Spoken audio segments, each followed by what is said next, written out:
네, 반갑습니다. 저는 여행을 그림으로 기록하고 있는 여행 드로잉 작가 리모라고 합니다. 4년간의 회사를 다니면서 마침내 용기를 내서 결심을 할 수 있었던 계기는 그 하나의 여행이었는데, 제가 티베트를 9일 동안 여행을 했었어요. 티베트의 어떤 놀라운 자연이나 여유로운 어떤 문화, 이런 것도 좋은 감동이었지만, 제 여행을 이끌어 주었던 그 조선족 출신의 그 가이드가 한 분 계셨거든요. 이강훈 씨라고, 저보다 조금 더 어린 그 남자분이셨는데, 그분이 한국의 울산의 공장에 취업을 또 하셨다가 자기가 좋아하는 일이 여행이란 걸 깨닫게 되고, 한국인들을 대상으로 중국에 숨겨져 있는 이야기들을 들려주는 이런 가이드로서의 제 2의 인생을 살고 있는 모습이 되게 큰 울림으로 다가와 줬습니다. 그래서 그분이 저한테 굉장히 큰 자극이 되어 주었고, 그 계기로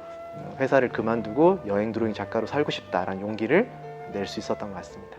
제가 만 4년 가까이 소프트웨어 연구원으로 재직을 했는데, 그 4년간의 시간은 이 일이 참 나와 맞지 않는구나 라는 것을 좀 확인하는 시간이었거든요.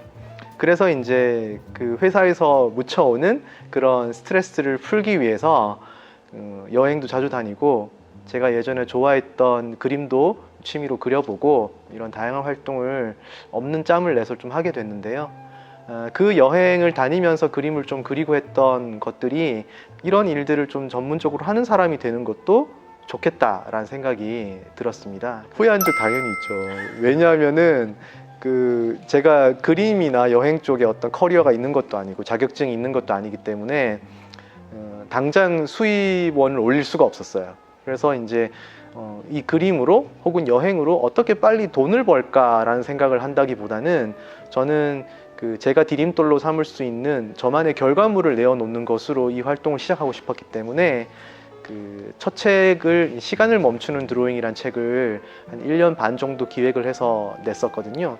그 기간이 제 인생에서 가장 좀 힘들고 고난이었던 시기인데, 수입 없이 1년 반 동안 제가 그동안 열심히 벌었던 것을 조금씩 야금야금 까먹으면서 버텼던 그 시기가 어떻게 보면 지금 가장 어렵고 힘들었던 시기이면서도 지금의 저를 있게 한 가장 좀 귀한 시간이 아니었나, 지금은 그런 생각도 해봅니다. 그 시기 때는 회사를 그만둔 것이 조금 후회도 되고, 다시 비슷한 직장에 취업을 해야 되나 라는 고민도 수없이 했었는데, 잘 버텨낸 결과가 지금의 저를 있게 했던 것 같습니다. 여행 드로잉은 말 그대로 나의 여행을 그림으로 기록하는 활동이라고 생각합니다. 그래서 일반적으로 좀 넓은 개념으로 본다면 회화에도 포함이 되겠지만, 뭔가 전시를 위해서 이제 오랜 시간 공들여서 그리는 회화랑은 조금 다른 느낌의 짧은 순간, 여행에서 만난 여러 장면들이라든지 나의 일상 같은 것들을 그 종이에 빠르게 담아내는, 사진 대신 기록하는 어떤 그런 느낌의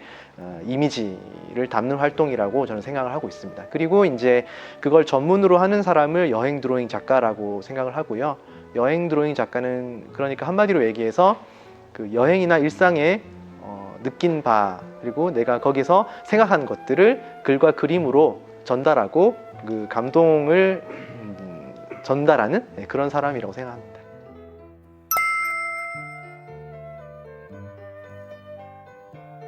이번에 전시된 그림들은 혼자 천천히 북유럽이라는 저의 가장 최근 이제 신간을 출판하면서 냈던 그림들로 지금 구성이 되어 있고요.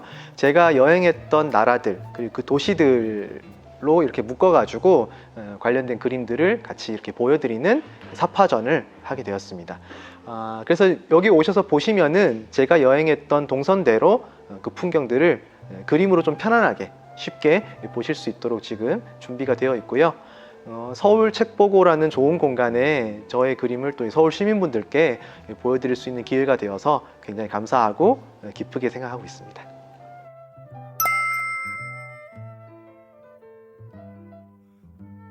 자연이 가장 인상적이었는데, 북유럽의 도시들도 아름다웠지만 우리나라에서는 볼 수 없는 자연들이 되게 많았어요. 그래서 핀란드의 탐페레라는 도시를 가시면은 산이 하나도 없고, 우리나라는 전국 토의 70%가 산이라고 하잖아요. 어딜 가든 산을 볼 수 있는데, 산 없이 호수와 초원만 펼쳐져 있는, 숲만 펼쳐져 있는 그런 대평원을 이런 북쪽 추운 지방에서도 볼 수 있구나라는 게 좀 놀라웠고요.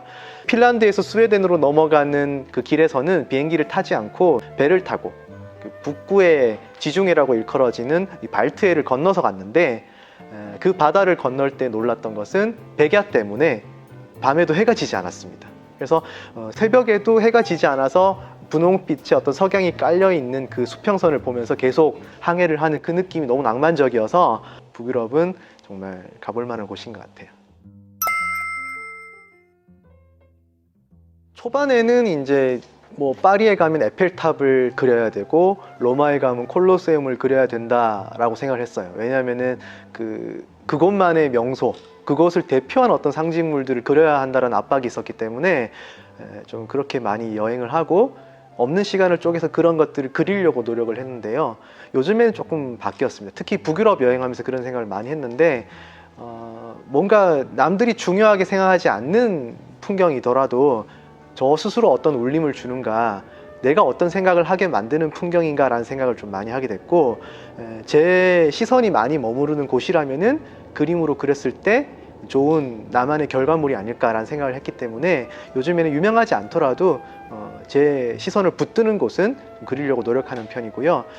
이렇게 될 수 있었던 것은 제가 작품 활동을 할 때 그냥 유명한 곳, 멋있는 곳을 그린다기보다는 여행에서 만난 어떤 특정 순간들과 저의 일상적인 경험이 만나는, 그래서 이 풍경은 내 일상에서 만났던 이야기와 이렇게 연결되겠구나 라든지 이런 저의 경험과 여행의 순간이 만나는 장면들을 요즘 많이 그리고 있어요. 여행이라는 것이 좋은 여행지를 가는 것도 중요하지만 경험이 풍부하고 일상에서 많은 생각을 하는 사람일수록 평범한 여행지에 가서도 좀 더 깊은 여행을 할 수 있게 되는 게 아닌가, 그런 생각도 요즘에는 하게 됩니다.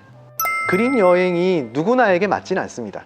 어떤 분들은 빠르게 움직이면서 다이나믹한 여행을 하시는 걸 원할 수도 있어요. 그런데 모든 분들이 또 그렇게 바쁜 여행을 원하시는 것도 아니거든요. 그래서 각자 자신에게 맞는 여행 스타일을 발견하면 좋겠다라고 생각을 하는데, 저는 그림 여행이야말로 여행을 느리고 깊이 있게 할 수 있는 어떤 태도나 관점을 만들어준다라고 생각을 합니다. 그래서 한 장소에 내가 좋아하는 풍경을 오래 바라보는 어떤 습관을 우리는 키우기가 힘들어요. 더군다나 이 정보가 넘쳐나는 요즘 같은 세상에서는 찐득하게 오래 한 장면을 바라보는 옛날의 그런 방식을 여러분들이 경험하지 못하게 되는 방해하는 요소들이 많은 거죠. 그런데 그림으로 한 장소를 그린다라는 것은 뭐 짧으면 30분, 길게는 몇 시간 동안 그 풍경을 시간이 지나면서 변화하는 과정까지 다 관찰할 수 있는 어떤 방법을 만들어주기 때문에 누구보다 느리고 좀 깊이 있는 여행, 그리고 머무는 여행을 원하시는 분들은 그림 여행을 한번 해보시면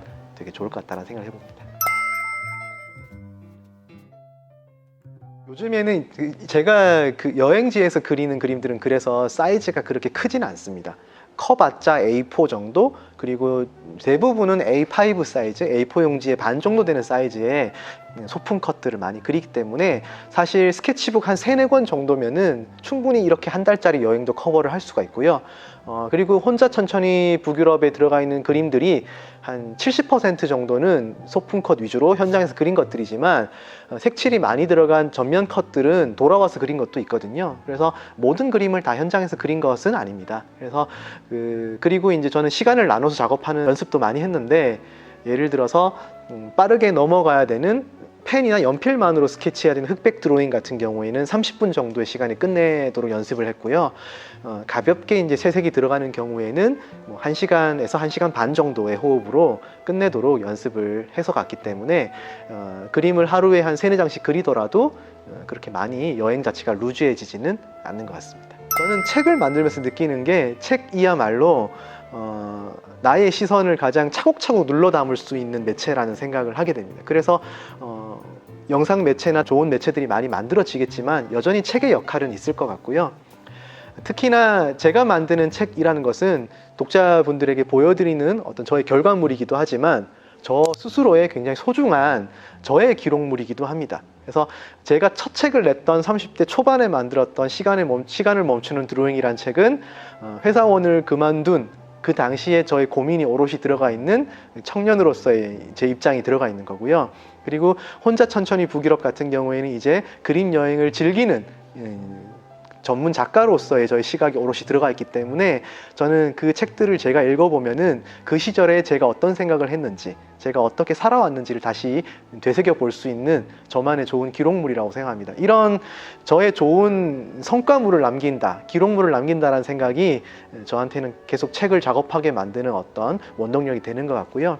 그리고 그로 인해서 수반되는 성장, 글이라든지 그림이 더 잘 그려진다든지 아니면 좀 더 저의 생각이 많이 담긴 어떤 결과물로 변화해 나간다든지 이런 성장들이 저를 또 열심히 기록하게 만드는 그런 힘이 되지 않나 그런 생각을 해봅니다.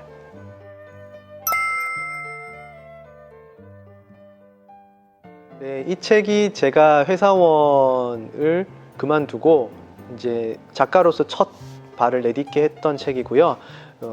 남부, 서부 유럽 위주로 40일 가까이 여행하면서 담았던 시간을 멈추는 드로잉이라는 에세이입니다. 처음에 되게 가볍고 술술 넘어가는 책을 쓰려고 했는데 첫 책이다 보니까 욕심이 많아서 이것저것 제 얘기를 너무 많이 쓰는 바람에 488페이지짜리 거의 500페이지짜리 무거운 책이 돼버렸어요. 그래서 이 재승출판 편집자분께 지금 죄송한데 아무튼 이렇게 저의 사심이 많이 담긴 이런 책이 나오게 되었고요. 이 책으로 저는 작가로서의 삶을 데뷔를 했다라고 보시면 되겠습니다. 이 책은 제가 프리랜서 데뷔를 하고 생활이 불안정해서 마음이 많이 불안했는데 제주도 여행을 하면서 되게 치유를 많이 했습니다. 그래서 1년 좀 넘는 시간 동안 제주도를 오가면서 기록했던 내용으로 드로잉 제주라는 제주도 드로잉 에세이를 또 출간을 했었거든요. 이게 제 두 번째 책인데 이 책을 내면서 복잡하고 유명한 명소보다는 좀 더 한적하고 아름다운 자연이 있는 여행지를 좀 더 깊이 있게 들여다볼 수 있는 태도가 만들어진 것 같아요. 그 기록으로 또 이렇게 한 권의 책을 펴냈습니다. 여행 관련해서 일하시는 분들은 다 힘든 시기가 아닐까라는 생각을 해봅니다. 다들 힘내시고요. 저 역시도 타격이 컸어요. 그래서 2019년 대비 2020년도는 되게 힘든 한 해를 저도 보냈고요. 다만 이제 저는 활동을 되게 다변화해서 하고 있었기 때문에 전체적으로는 일의 양이 많이 줄긴 했지만 그래도 제가 할 수 있는 일이란 것이 계속 주어졌기 때문에 좀 그래도 잘 버텨왔던 것 같고요. 예를 들면은 예전에 그림 작가 그러면은 오롯이 스튜디오에서 그림만 그려서 책일 수도 있고 전시일 수도 있고 이런 결과물로 사람들을 만나는 것 정도만 했었는데요.